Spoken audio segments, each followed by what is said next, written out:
Welcome to Dream Body Alchemy, the podcast that fearlessly explores empowering transformations by unlocking the dormant vitality within your DNA, reshaping your mindset and unveiling your true essence, propelling you towards profound healing and expansion. Join your host, Melissa Valentine, as you embark on this journey to rewrite your story, one of activation, body alchemy, and the unapologetic embodiment of your boldest self. These are the outdated tips we are going to leave behind in 2023. I think I need to start with body trends. We are going to leave behind trying to achieve other people's bodies. This is something that we don't have to subscribe to, and I am telling you, we need to stop. The whole Kim Kardashian, the whole 90s super skinny chic looks. We all have our own body and each of us is beautiful. The healthier we are, the better we treat our bodies if we're moving, if we're exercising, lifting weights, eating what is in alignment with our own digestion and nutrition. This is the trend. Your body is the trend. It takes being confident. It takes embodying who you are and knowing when you walk into the room, you are the epitome of beauty. Not as a self-centeredness, as a confidence that you are your own epitome of beauty. Your shape, whether you have a flat ass or a bubble butt, whether you are shaped like a triangle, a rectangle, a ruler, it does not matter. You are the epitome of beauty because confidence is what is beautiful. So the tip that we are leaving behind is we are not going to follow fashion trends, body trends, any kind of trends. We are doing us. So that means surgery trends, we don't need those because we are beautiful how we are. If you want to get something done for you, for your own confidence, that's fine. But if it is a trend, let's say like the big booties, I'm going to use booties because that seems to have been a trend that was going on forever. And now maybe not the surgical enhancement as much of a trend, that is even worse than what I'm talking about. I'm not even necessarily talking about surgical trends. I'm really talking about looking at our body and trying to shape it like someone else's body. I don't have the biggest butt. And when I was growing up, thin was in. It was the low-rise jeans. It was the Lindsay Lohan, the Paris Hiltons, the Britney Spears. Their main goal was how tiny can we get? Now, I have a very similar body shape to these people. And so I naturally gravitated towards those lower rise jeans. It wasn't so much the trend as that it fit my body type. This body type of having a bigger butt, a narrow waist, that's great for women who naturally have bigger butts and narrower waists. And yes, you can go to the gym and work on your glutes. I do that. I eat in alignment with my energetics. I eat in alignment with my hormones. I focus on metabolism. And I go to the gym and I work on my glutes. Not so that I can get a butt like anyone else, so that I can have a butt that I am confident in. Because I do naturally have a small backside. I have naturally wider shoulders. I have naturally stronger arms. And do they look huge? No, because I don't work them out as much. If I worked them out as much as I could, I would be very lopsided. But I work out the way that makes my body its best. And so when I walk in the room, I'm not worried about the fact that that girl has a bigger butt than me, or that girl's waist is smaller than mine, or that girl looks more toned, or that girl is taller. No, we walk into the room as if we are the epitome of our own beauty. And that can mean following people who look like you.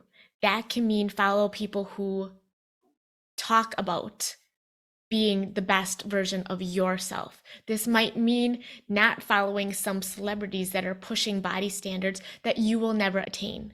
Now, it's not necessary. If you can build that confidence and feeling like you are the epitome of the beauty standard, your body is what it's meant to be, and you focus on improving your body and not comparing it to other people's bodies, we are going to be in a much better place. So I wanted to start off with that one because I knew it was going to be more of a rant, but I am impassioned by this as a woman who grew up in the 90s and the early 2000s. I am now in my 40s. I don't have the body shape that is considered trendy, but now all these people that got BBLs and all of these other things, it looks like they're kind of reverting back to being lean. So how about we all just be happy with where we're at?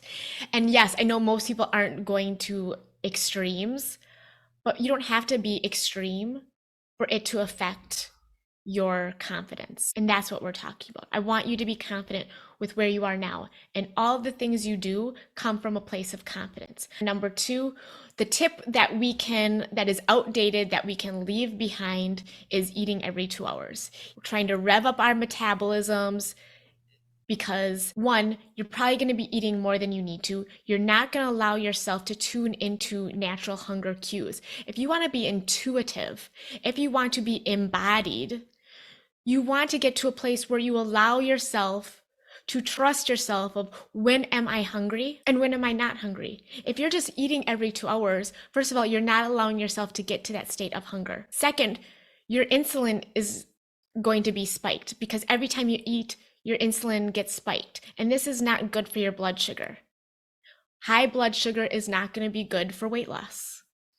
It's not revving up your metabolism the way you think it is. It's not going to offset the extra calories you might be eating. You're better off focusing on increasing your protein, allowing yourself space to not eat, and allowing yourself to get to places where you're hungry enough where really healthy food is tasty. If you're not really hungry, you're less likely to reach for healthy foods. You're more likely to reach for junk food because you're eating for another reason. You don't really get the metabolism boost you think you're getting. You're going to be increasing your blood sugars. When you are eating basically all day, you are going to be triggering an insulin response all day long, which is not great for weight loss and your overall health. So I would say ideally eat 3 times a day. If you do need a snack, make it small enough so it's not considered another meal. But really, 3 meals a day, I think, is fine. Another tip that is outdated that we need to leave behind is low-fat foods. We need to stop eating foods that have fat that they're removing the fat in, because basically they're just increasing sugars, fake sugars, and healthy fats are vital for hormone production. So I basically revolve my eating around getting in healthy fats. Fats like walnuts, olive oils, coconut oils, different nuts and seeds. Fats are very important. Yes, they have more calories per gram, but if you're eating a balanced diet, that should not be your main concern. If you're eating whole foods along with enough protein, you won't be overeating, especially if you're tuning into your hunger signals. So we do not want to be eating low-fat foods.